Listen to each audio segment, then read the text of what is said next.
Saya bersetuju dengan pendapat saudari Yuyesan yang menyatakan amalan keagamaan masyarakat India iaitu mandi minyak merupakan isu yang agak sensitif yang boleh menggugat perpaduan dan hubungan di antara kaum daripada tercapai.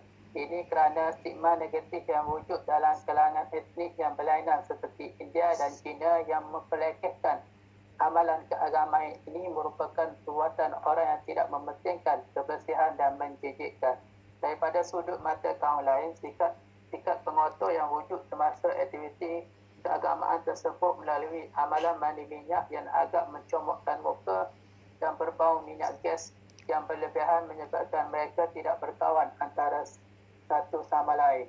Lantas perpaduan dan hubungan antara kaum di dalam negara tidak dapat diwujudkan. Kebersihan merupakan suatu yang penting yang perlu dijaga oleh setiap individu dalam memberi suasana yang nyaman dan selesa dalam hubungan persahabatan di antara kawan-kawan dari pelbagai etnik kerana ianya akan mewujud suasana yang selesa untuk berborak dengan lebih lama sesama kawan masing-masing.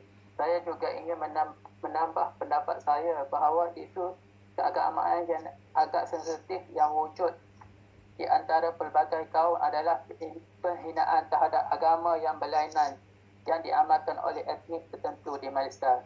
Sebagai contoh, etnik India menghina agama etnik Melayu. Begitu juga sebaliknya.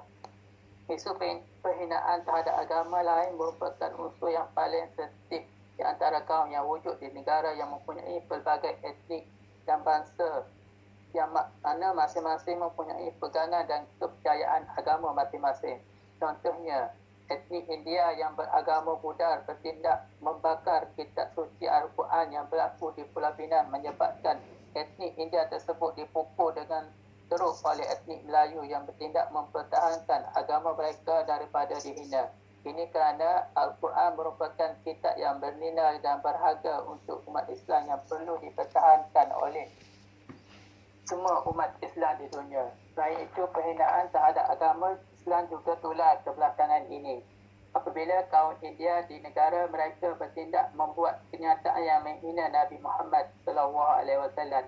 Ini menyebabkan umat Islam memboikot negara India dan produk keluaran mereka. Lantas perpaduan dan hubungan antara kaum di Malaysia juga tergugat dan terkena tempias yang negatif kerana terdapat etnik India yang menetap di sini.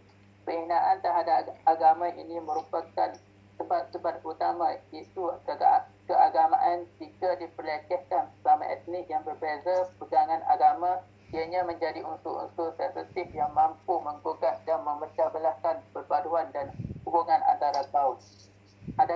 Adakah Puan Yuyesan menganggap isu budaya yang berbeza yang diamalkan oleh pelbagai etnik di Malaysia merupakan unsur-unsur sensitif yang mampu menggugat perpaduan dan hubungan di antara kaum dan jelaskan mengapakah isu tersebut dianggap sensitif di mata anda?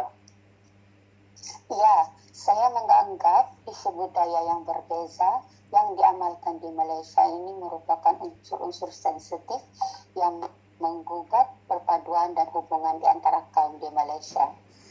Hal ini karena amalan budaya yang berbeza yang diamalkan oleh etnik yang berbeza ini mewujudkan satu sikap yang negatif, yaitu memperlekehkan budaya kaum lain karena perbezaan yang ketara melalui amalan budaya yang berbeza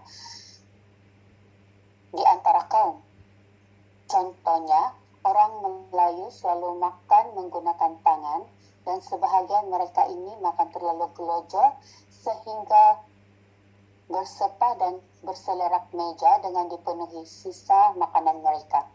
Hal ini mewujudkan stigma negatif etnik lain terhadap etnik Melayu dan berkemungkinan besar mereka tidak akan bergaul dengan mereka karena mengetahui mereka yang sentiasa tidak kemas dan berselerak. Ini mewujudkan persekitaran yang tidak nyaman untuk orang lain yang makan di situ. Saya juga mempunyai pengalaman dengan seorang rakan sekelas yang berkaum Cina mengolok-olokkan cara rakan Melayu makan di kantin semasa sekolah menengah dahulu. Hal ini dianggap sensitif karena ianya boleh membawa kepada perang mulut individu yang terlibat.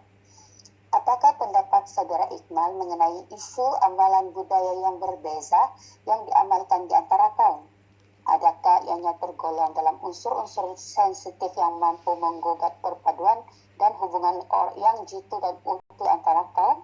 Dan bolehkah Saudara Iqmal jelaskan kepada saya dengan jelas dan terperinci kenapa ianya dianggap isu yang sensitif?